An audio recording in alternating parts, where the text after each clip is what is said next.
Hello everyone, it's DiegoDoom here. Today I'm bringing you another review. Today I'll be reviewing S.H.MonsterArts Godzilla 1954. This version of Godzilla comes from the 1954 film that started it all, Godzilla. When several ships are destroyed, the sea life population drops to zero, and several mysterious disasters occur. The local population claims it is the work of an ancient creature known as Godzilla. Reporters go to investigate the mysterious disasters and witness the destructive force for themselves. Soon after, the incident is investigated by the government, where they find large radioactive footprints. During their investigation, an alarm sounds and Godzilla finally appears from behind a mountain and lets out an ominous roar.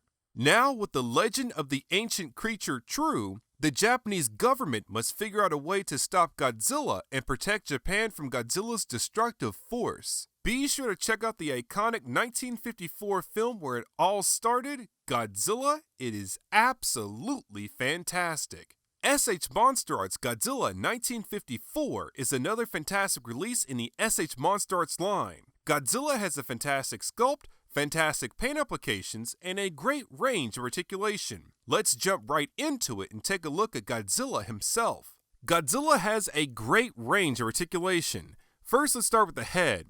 We can look very high up, very far down, we can look left, and we can look right. I'm very surprised at the amount of articulation we have in Godzilla's neck. It's definitely very cool. The mouth can open up. Now, to get the mouth to open up to its maximum, you may need to tilt the head up and then pull down on the lower jaw. The shoulders can move in and out. The shoulders can rotate a full 360 degrees. Now, when you're doing this, it's possible that the arms may pop out of their sockets, so do be aware of that. We have a nice bend in the elbows. The elbows can swivel. The claws are on ball joints. We can tilt and spin these freely. In the upper torso, because the upper chest and waist tend to move together, we can lean forward, backward, and twist side to side slightly. The legs can kick forward this much, backward this much, and come out to the sides this much. Now, something you'll notice about Godzilla 1954, his hip system is very similar to our Godzilla 1995 figure, which is definitely very cool, so we can move the hips in and out. We have a very nice bend in the knees. The feet can tilt and swivel, and then finally, we have Godzilla's nice, long, articulated tail, comprised of several ball joints, which is very flexible and has a great range of motion there, and it holds its pose perfectly. When it comes to sculpt and paint apps, Godzilla is absolutely fantastic. Now, I do have a few concerns about the paint apps. We'll talk about those shortly. Starting from the top, we have Godzilla's head.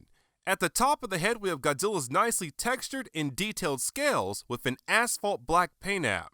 These nicely detailed and textured scales can be seen throughout Godzilla's body. We have Godzilla's nice prominent brow adding to his menacing look.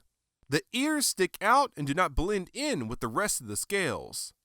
The eyes are nice and large with a glossy white paint up for the eyes and a glossy black paint up for the pupils. Now, the eyes seem to be a contention point of this figure. The eyes are supposed to be lazy, just like they are in the suit. The eyes should be looking up to the sides relatively at the same angle. I've seen photos where the eyes are severely off, going in different directions and incorrect angles. From what I can tell on my figure, the eyes seem to be on point.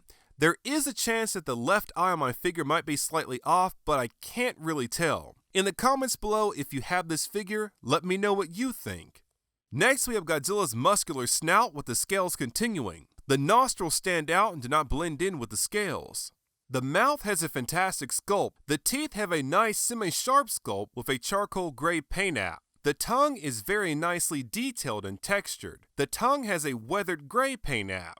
The chest has a great sculpt with subtle creases and folds. We can also see some very slight weathering. Now, something to note, the weathering on this figure is not the same amount as seen on the initial prototype. I really feel this is a missed opportunity to make this figure pop even more.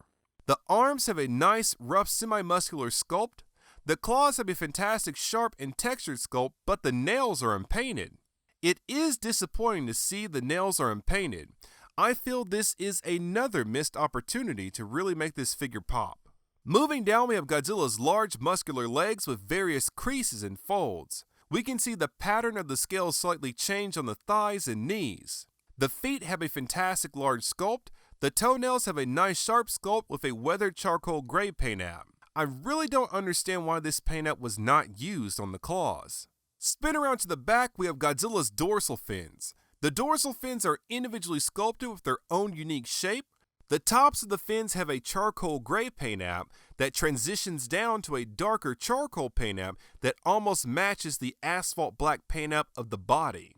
The fins start out small at the top of the head and become larger as we come down the back. As we reach the mid-back, the dorsal fins become smaller again as we reach the tail. The tail has a nice scaly textured sculpt. We can see the various skin segmentations that make up the tail. The dorsal fins on the tail become even smaller and taper off as we reach the end of the tail.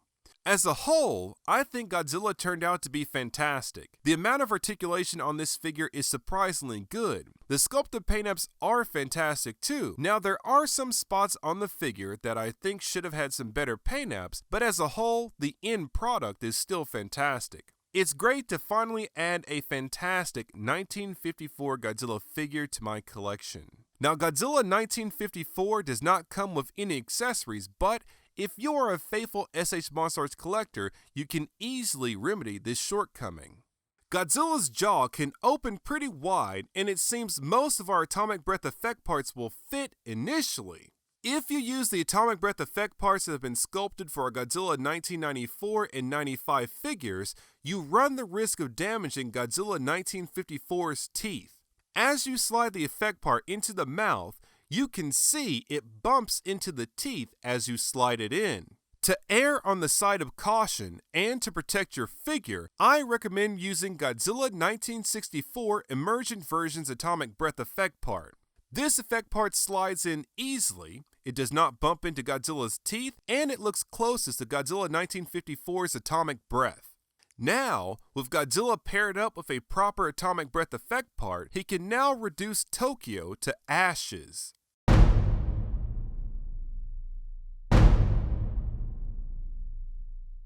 Now, let's do some size comparisons.